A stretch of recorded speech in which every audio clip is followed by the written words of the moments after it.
viens à toi. D'un cœur sincère, je me prosterne. Brisé par ma vie passée, Saint-Esprit, viens restaurer. C'est ta bonté qui mène à la repentance, vers le cœur de Dieu. Ton cœur, oh Dieu. Shalom, shalom, bien-aimés frères en Christ. Alors que Dieu vous bénisse depuis chez vous. Merci, n'est-ce pas, d'être fidèle à notre émission Le cœur de Dieu. Alors, nous avons un thème aujourd'hui, les ouvriers que Dieu, n'est-ce pas, cherche. Dieu cherche des ouvriers dans sa moisson. Et voilà pourquoi nous allons développer cette thématique pour comprendre quelle qualité des ouvriers, quel est le caractère, n'est-ce pas, des ouvriers que le Seigneur en a besoin. Voilà pourquoi nous allons prier ensemble. Père, nous te bénissons pour l'opportunité, la grâce que tu nous accordes d'avoir la vie en ce jour. Merci pour ces hommes dans le monde entier qui suivent cette émission, le cœur de Dieu. Et nous voulons encore croire, Père, par cette prédication, tu vas susciter des appels au ministère, Seigneur, de l'œuvre. Parce que tu es celui qui appelle de près de loin. Tu es celui, Père, qui touche les cœurs. Parce que le monde en a besoin, Seigneur. Nous prions vraiment que la gloire de Dieu se répande pendant cette émission. Que la gloire de Dieu soit répandue, Seigneur, dans le nom de Jésus. Conduis toutes choses comme tu as décidé de faire. Dans le nom de Jésus. Amen. Alors, nous n'aurons pas d'interprète. Notre interprète n'est pas là. Et nous allons voir, n'est-ce pas, les ouvriers que Dieu cherche. Quel type d'ouvrier que Dieu cherche. C'est important. Alléluia.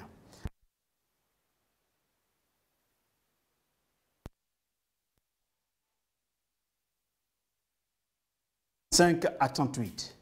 Matthieu 9, 35 à 38.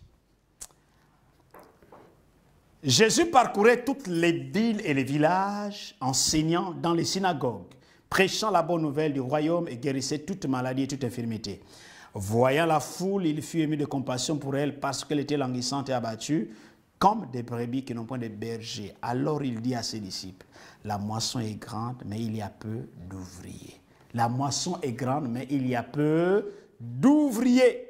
Alléluia. Les ouvriers que Dieu cherche. Alléluia. Dieu cherche des ouvriers pour sa moisson.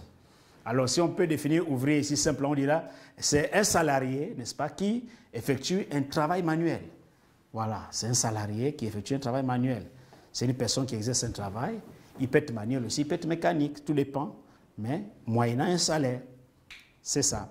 Mais l'apôtre Paul résume cette pensée d'ouvrier dans 1 Corinthiens 3, lorsqu'il prend l'image des ouvriers dans la moisson, n'est-ce pas? Il écrit, nous sommes ouvriers avec Dieu. Amen. Nous sommes ouvriers avec Dieu. Vous savez, en cette période, sinon, dans notre génération, nous avons besoin des ouvriers. Nous avons besoin de personnes qualifiées pour l'œuvre du ministère. Alléluia. Parce que Dieu a appelé, n'est-ce pas, des gens pour l'œuvre du ministère. Donc Dieu a appelé à devenir, n'est-ce pas, Dieu nous a appelé à devenir, n'est-ce pas, des ouvriers. N'est-ce pas, en travaillant avec lui. En travaillant avec lui. Pas pour lui, mais avec lui. Oh là là, quel privilège. C'est-à-dire que Dieu nous appelle pour travailler avec lui.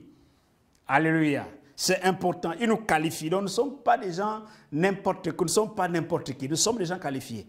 Alors le texte que nous venons de lire là, nous décrit combien de fois Jésus, n'est-ce pas, allait, n'est-ce pas, allant et venant par toutes les villes, toutes les synagogues, prêchant l'évangile du royaume de Dieu, accomplissant l'œuvre de la guérison, et ensuite il va regarder la multitude du peuple qui était dehors, alléluia, dehors, hors de la synagogue. Voilà pourquoi on dit aujourd'hui que si on veut voir la manifestation de la gloire de Dieu, ce n'est pas dans les 4 murs, c'est dehors. Alléluia. Et là, Jésus voit hors de la synagogue, il fut ému de compassion pour cette foule. Parce que quoi, elle était languissante, elle était abattue. comme des brebis qui n'ont point de berger. Alléluia. Comme des brebis qui n'ont point de berger. Lorsqu'elle était languissante, parce qu'elle était languissante, donc Jésus fut ému de compassion parce qu'elle était languissante, parce qu'elle a battu, comme des brebis qui n'ont point de berger. Enfin, il dit à ses disciples, la moisson est grande, mais il y a peu d'ouvriers. Le travail est grand, mais il n'y a pas assez des ouvriers, il n'y a pas assez de personnes, n'est-ce pas, qualifiées pour cette moisson. Alléluia. Alléluia. Donc il dit, priez donc le maître de la moisson d'envoyer des ouvriers dans sa moisson. Ça veut dire qu'il n'est pas à la recherche des ouvriers, mais les ouvriers sont là. Donc priez pour que les ouvriers soient envoyés dans sa moisson. Est-ce que quelqu'un m'entend? Alléluia. Voilà pourquoi, bien aimé, ce soir, nous allons voir juste 3 caractéristiques d'un ouvrier que Dieu recherche pour la moisson. Juste 3 caractéristiques.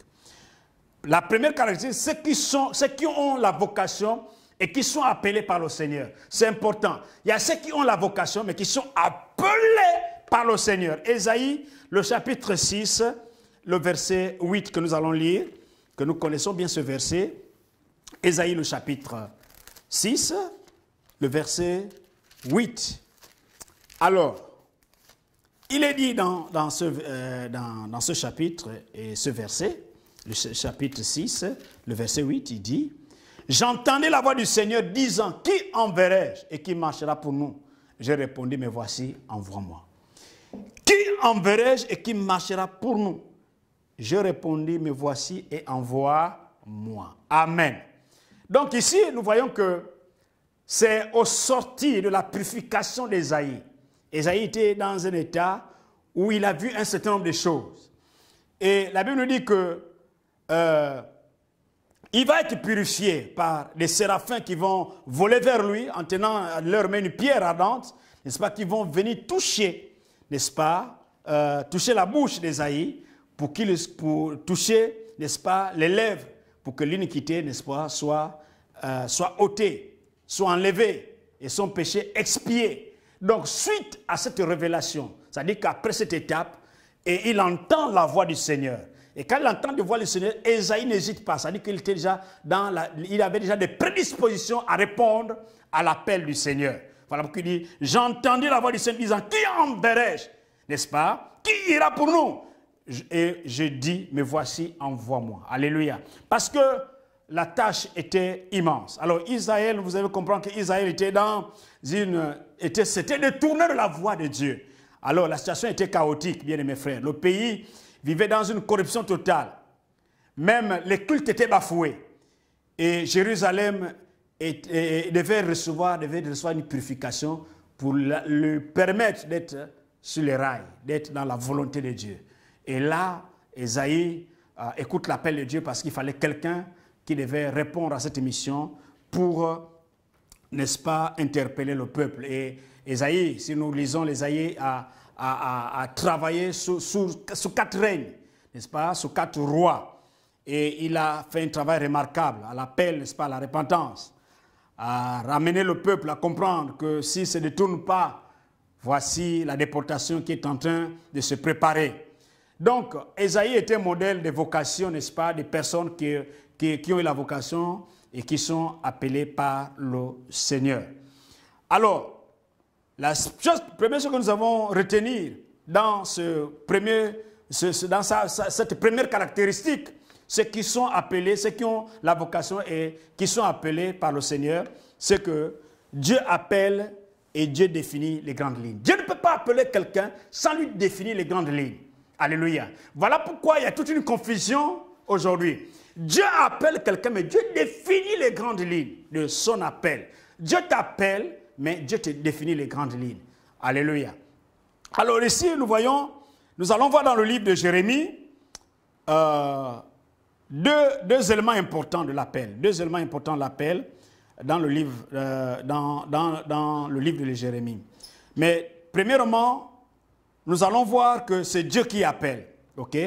C'est Dieu qui appelle. Autant pour moi, c'est Dieu qui appelle. Dans Jérémie, le chapitre 1, les versets 4 à 5, nous voyons que c'est Dieu qui appelle. Donc, retenons une chose. Dieu appelle, mais il définit les grandes lignes, n'est-ce pas, de l'appel ou de la mission que Dieu nous confie. C'est important. Donc, premièrement, Dieu appelle. Donc, Jérémie, le chapitre 1, les versets 4 à 5. La parole de l'Éternel me fut adressée en ces mots. Avant que je t'eusse formé dans le ventre de ta mère, je te connaissais et avant que tu fusses sorti de son sein, je t'avais consacré et je t'avais établi prophète des nations. Alléluia. Je reprends le verset 4. La parole de l'Éternel me fut adressée en ces mots. Verset 5. Avant que je t'eusse formé dans le ventre de ta mère, je te connaissais. Et avant que tu fusses sorti de son sein, je t'avais consacré, je t'avais établi prophète des nations. Alléluia. Donc Dieu appelle depuis le sein de sa mère. Avant même qu'il ne soit formé, Dieu le connaissait déjà. Donc c'était déjà un choix de Dieu. Alléluia. C'était déjà un choix de Dieu. Donc c'est important de comprendre cet élément que c'est Dieu qui appelle. Dieu choisit l'homme. Dieu appelle l'homme et il le met à part. Dieu met l'homme à part. Alléluia. Dieu appelle les personnes de plusieurs manières. Dieu ne peut pas nous appeler de la même manière. Dieu nous appelle de plusieurs manières. Par des circonstances. Dieu peut nous appeler par des circonstances, bien-aimés. Alléluia. Je connais un collègue, il disait qu'il avait l'épilepsie. Et tout le temps il tombait, tout le temps il tombait, tout le temps il tombait. Et un jour il a dit, je suis fatigué. Et il a dit à Dieu, si tu me guéris, je vais te servir, je vais te consacrer ma vie. Et le collègue nous dit, après cette prière, il a subi la guérison. Et il a tenu à sa promesse à servir Dieu en plein temps. Alléluia. Donc il y a des circonstances, par des rêves, alléluia, par des rêves, par une voix audible, par la bouche ou des témoignages des autres personnes, par un verset que tu as lu. Donc ça peut t'amener à comprendre que Dieu t'a appelé. Mais ce qui est important pour celui qui se dit, n'est-ce pas, être appelé et qu'il doit s'assurer, qu'il doit vraiment s'assurer ou avoir une profonde conviction que c'est Dieu vraiment qui l'a effectivement appelé dans son service. C'est important, on ne s'improvise pas. Alléluia. Le ministère, on ne s'improvise pas à l'appel de Dieu. Si tu t'improvises, tu vas payer les conséquences cash. Alléluia. On ne s'improvise pas. C'est Dieu qui appelle. Et quand Dieu vous a appelé, au-delà des difficultés, des événements que tu vas traverser, Dieu sera avec toi. Alléluia. Dieu avait appelé Joseph. Regardez un peu le cheminement de Joseph. Mais comme Dieu l'avait appelé, la Bible dit que Dieu était avec lui. Même en prison, Dieu était avec lui. Donc si Dieu ne vous a pas appelé, vous allez subir tout sans le soutien de Dieu parce que vous êtes sur un chemin qui n'est pas le vôtre. Alléluia. C'est important. Regardez Saul de Tarse, dans Actes, le chapitre 9, le verset 15. Dieu va confirmer son appel par qui? Par Ananias. Alléluia. Donc, Dieu ne peut pas appeler quelqu'un sans confirmer. Regardez un peu cette confirmation-là, au verset 15. Saul de Tarse. Acte 9, le verset 15. Il est dit, mais Seigneur lui dit, va, car cet homme est un instrument que j'ai choisi pour porter mon nom devant les nations, devant les rois et devant les fils d'Israël. Alléluia. Donc Ananias va voir en rêve que voilà, Saul de Tarse était appelé par Dieu, voilà, il va venir vers lui et lui devait l'imposer, le mec qui soit guéri. Ananias dit, je connais cet homme, le témoin de cet homme. Non, non, non, non, non. Dieu dit, cet homme, je l'ai choisi. Alléluia. Donc voyez un peu la confirmation de l'appel. C'est important, c'est Dieu qui appelle. Et quand Dieu a fait appel, il y a la confirmation que Dieu confirme l'appel de ça. Donc, les amis, pour éviter de servir Dieu sur la base de spéculation, n'est-ce pas, de l'esprit de suivisme, parce qu'il y a des gens qui suivent les autres, des mauvaises intentions, alors il faut rechercher la vraie volonté de Dieu. C'est important. Ne suivez pas les autres. Ne suivez pas les autres. N'ayez pas déjà des idées préconçues dans votre tête pour voir servir le Seigneur. Après, vous allez échouer dans tous les domaines. Alléluia. Donc, il faut chercher aussi la confirmation de l'Église. Alléluia. Comment tu dis que tu es apôtre? Tu es appelé pasteur, mais dans ton église locale, on ne voit pas ce signe en toi.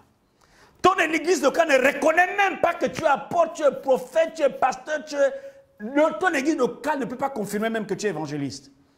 Mais tu dis que tu es évangéliste. Il y a un petit souci. Alléluia. Tu es même évangéliste international. Mais tu n'as jamais même traversé pour aller là au Cameroun. Mais tu es international. Bon, peut-être par la foi. Alléluia.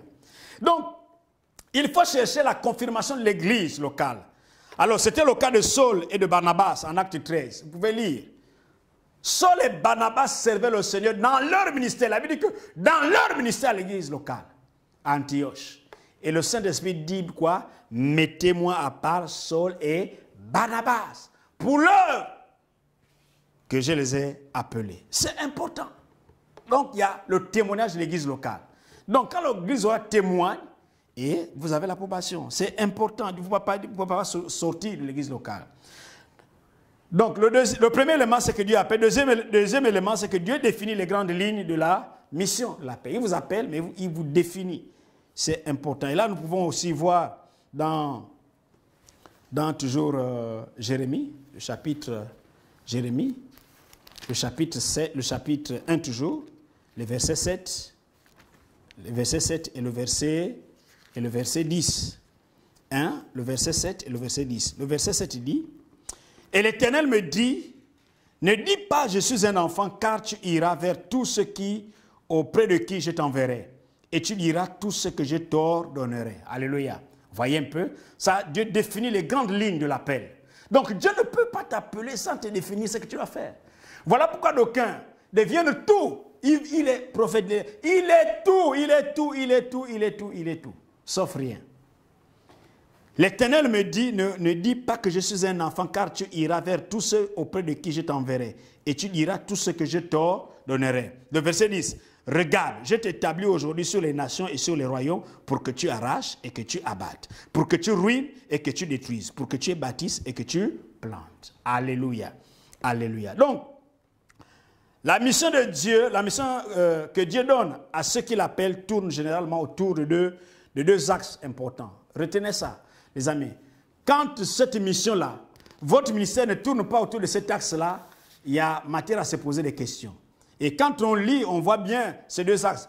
Le premier axe, c'est d'annoncer, à savoir, annoncer la bonne nouvelle pour le salut des âmes. Ah ça, c'est important, c'est important. Et l'Éternel me dit, ne dis pas sur un enfant, car tu iras vers tout ce auprès de qui je t'enverrai, et tu diras tout ce que je t'ordonnerai. Alléluia. Donc, le premier axe, annoncer la bonne nouvelle pour le salut des âmes. Deuxième axe, c'est paître le troupeau, c'est-à-dire prendre soin des âmes déjà gagnées à Christ. Alléluia. Annoncer le message et prendre soin, entretenir ces âmes. On les annonce, on doit les enseigner, on doit les entretenir pour qu'ils deviennent matures. Alléluia. Alléluia. Donc c'est important que nous puissions connaître notre appel et savoir que dans l'appel aussi, nous avons, n'est-ce pas, des missions que Dieu nous donne. Dieu donne. Et il a dit à l'apôtre Paul, il dit, comme tu es un pêcheur de poissons, hein, prochainement je ferai de toi un pêcheur d'hommes. C'était spécifique, c'était clair. Nous pouvons lire la Bible dans toutes les personnes que Dieu a appelées, il a déjà donné, décliné la mission. Amen. Alors, nous allons examiner notre deuxième caractéristique, qui est ce qui attire Dieu, n'est-ce pas, ceux qui attirent Dieu et qui sont envoyés par lui. Alléluia. Donc, ça là, il y a ceux qui attirent. Donc, dans notre thème, les ouvriers que Dieu cherche. Dans les ouvriers que Dieu cherche, il y a ceux-là, n'est-ce pas, qui ont la vocation et qui sont appelés, n'est-ce pas, par le Seigneur. Deuxièmement, ceux qui s'attachent, n'est-ce pas, à Dieu et qui sont envoyés par lui. C'est important. Et là, nous allons lire dans Marc le chapitre 3. Marc le chapitre 3, les versets 13 à 15. Marc le chapitre 3, les versets 13 à 15. Marc le chapitre 3. Marc chapitre 3, versets 13 à 15. La Bible dit, il monta ensuite sur la montagne, il appela ceux qu'il voulut et ils vinrent auprès de lui. Alléluia. Il n'a pas appelé tout le monde. Alléluia. Il n'a pas appelé, il dit ce qu'il voulut. Donc il y a eu un choix. Et il en établit 12 pour les avoir avec lui. Alléluia. Il établit combien? 12 pour les avoir avec lui. Pour les avoir avec lui. Nous notons deux principaux buts visés par Jésus lorsqu'il appelle ses disciples. Donc, premier but est de les avoir avec lui. C'est-à-dire quoi? C'est pour les former. Pour les former. C'est-à-dire que le temps là qu'il devait passer, il devait les former. Jésus les établit les 12 pour les avoir avec lui, pour les former avant de les envoyer. Donc, tout le temps que Jésus avait passé sur la terre, dans son ministère, il était toujours avec ses disciples, toujours avec ses disciples, pour les enseigner les choses qu'ils devaient savoir, afin qu'après lui, qu'ils puissent toujours se rappeler. Alléluia. Donc, il appelle ses disciples pour être avec lui, pour les enseigner des choses, après son départ, qui se rappellent ce que le Seigneur les a enseigné. Parce que le but du Seigneur, c'était qu'il se reproduise dans la vie de ses disciples. Alléluia. Donc après lui, que ces personnes puissent, n'est-ce pas, répandre ce qu'ils ont reçu de lui. Et c'est important de comprendre. Donc, ceux qui s'attachent à Dieu et qui sont envoyés, n'est-ce pas, premièrement, ils sont formés. Et nous voyons ici, Saul, n'est-ce pas, était auprès de Gamaliel. Voilà pourquoi Saul, c'était un cerveau, c'était un grand théologien. Il a appris. Voilà pourquoi il a écrit autant de livres. Alléluia. Par rapport aux autres, il a étudié. Alléluia. Et vous allez remarquer l'épisode de Pierre et Jean, n'est-ce pas, en acte 4. Et quand ils guérissent le paralytique, ils sont devant les membres du Sanhédrin, on dit, mais ces hommes, et on reconnaît que ces hommes étaient des hommes sans instruction. Mais la Bible dit quoi? La Bible dit qu'ils ont reconnu d'avoir vu avec Jésus. Donc, il était l'école biblique, il était à faculté, il était l'école, il était l'institut biblique. Donc, d'aucuns pensent que apprendre, ce n'est pas bon. Mais les amis, il y a ceux qui apprennent par des écrits des autres. Donc, vous n'êtes pas là à l'école, mais vous utilisez les manuels des personnes qui ont étudié pour révéler des choses.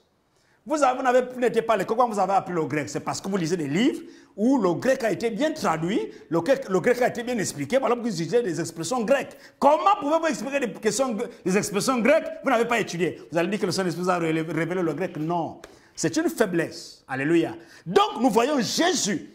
Après 3 ans et demi avec ses disciples, il les a influencés positivement. Donc nous, la connaissance qui sortait d'eux, ce n'était pas une connaissance qui revenait d'ailleurs, mais c'est ce que Jésus avait inculqué dans leur mentalité.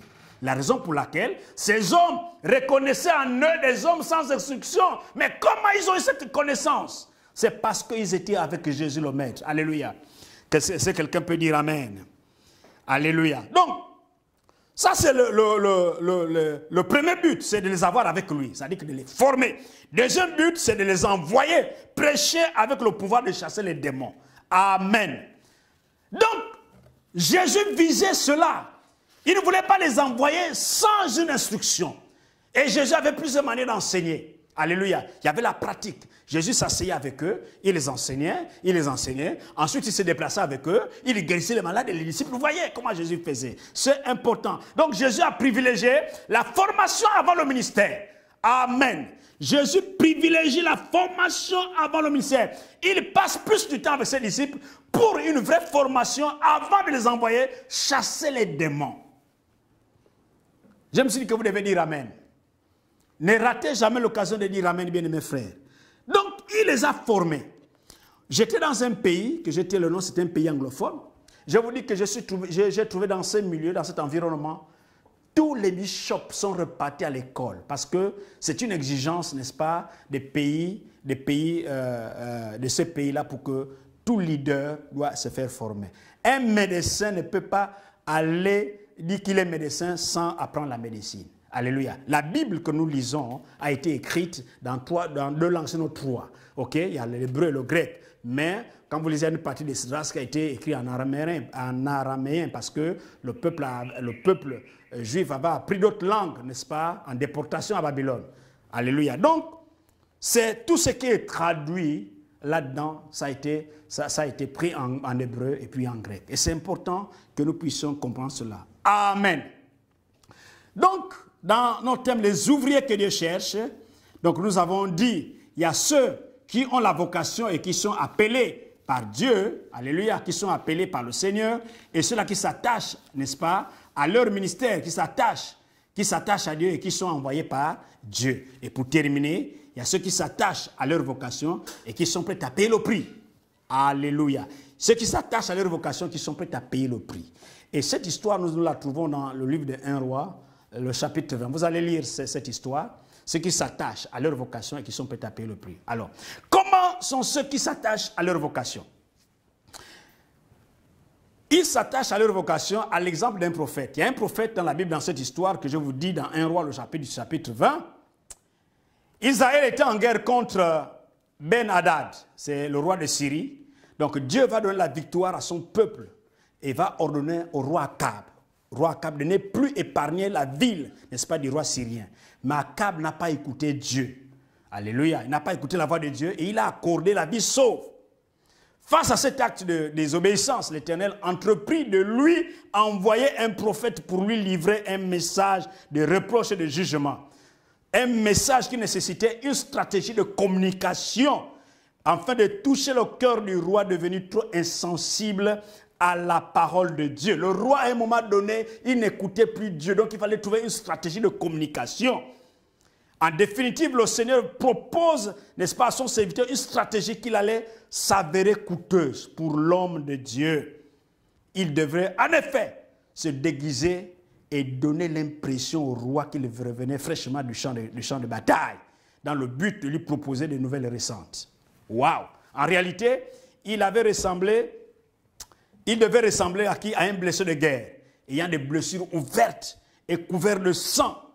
Alors Dieu ne passa pas par 1000 chemins pour donner à son serviteur cet ordre. Il dit qu'il aille demander à quelqu'un de le frapper jusqu'à le faire une blessure ouverte, visible, et le rendre semblable à un blessé de guerre. Oh les amis! Donc le prophète devait se déguiser, aller se faire frapper volontairement parce qu'il devait communiquer le message à un roi qui est devenu insensible. On imagine qu'une telle blessure ne pouvait qu'être faite par un objet tranchant. Il fallait ensuite qu'il se déguise, car le roi Akab le connaissait comme étant le prophète. Il était connu du roi Akab. Donc s'il partait visiblement comme étant prophète, le roi Akab ne devait pas le pardonner.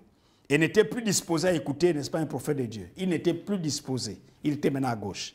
Le prophète a obéi à l'ordre de Dieu et alla trouver son compagnon pour lui demander de le frapper. Le premier a dit « je ne veux pas » et il a été tué.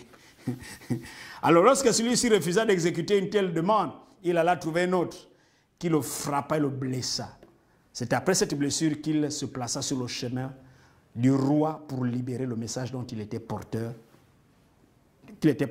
Donc il va accomplir sa mission. Donc après il va s'asseoir sur le chemin où le roi devait passer pour qu'il livre le message, étant déguisé bien sûr.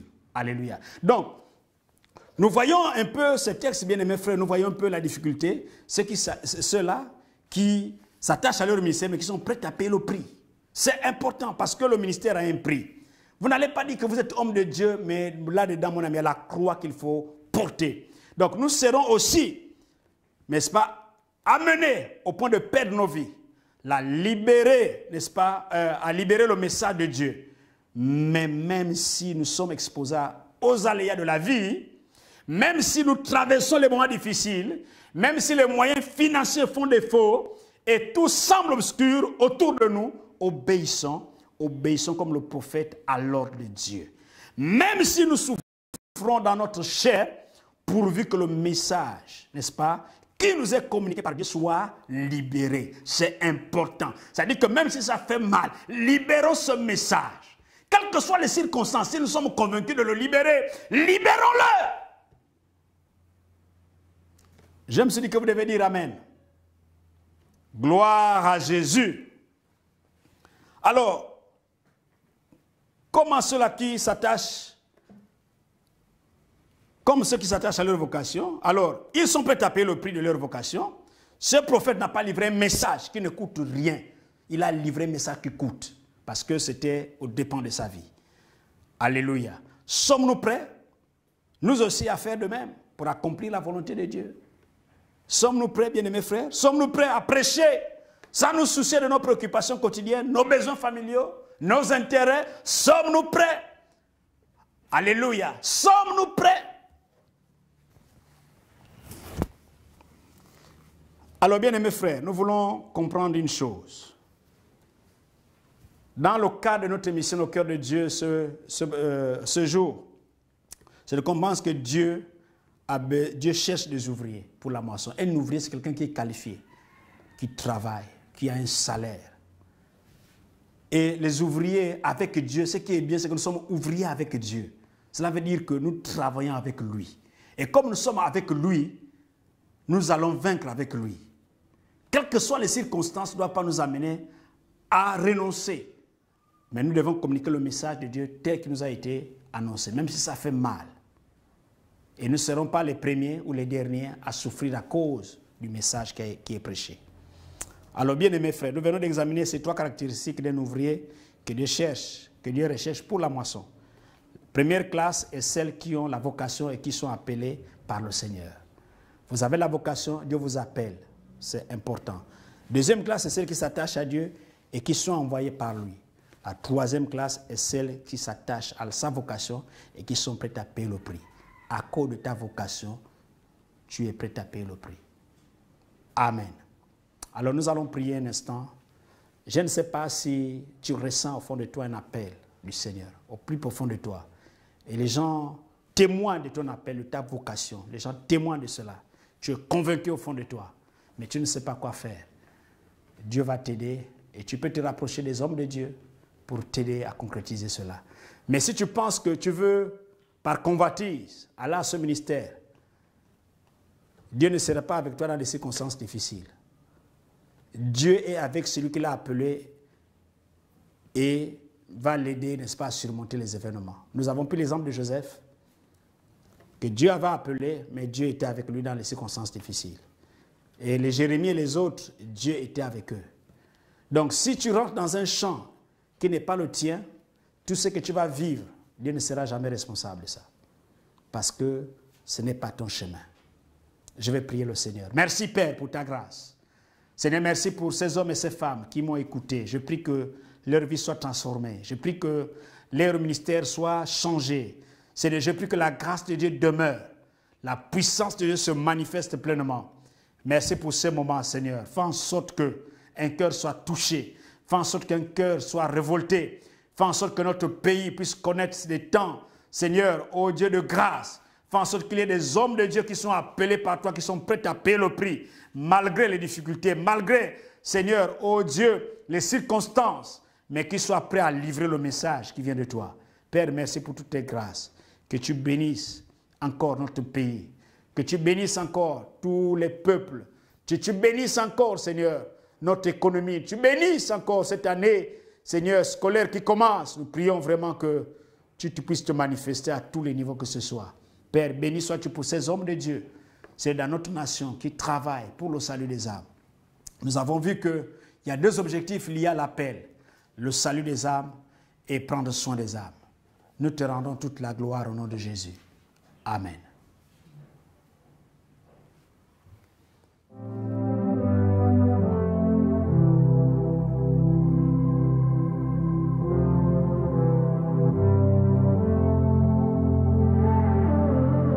Me voici, je viens à toi. D'un cœur sincère, je me prosterne. Brisé par ma vie passée, Saint-Esprit, viens restaurer.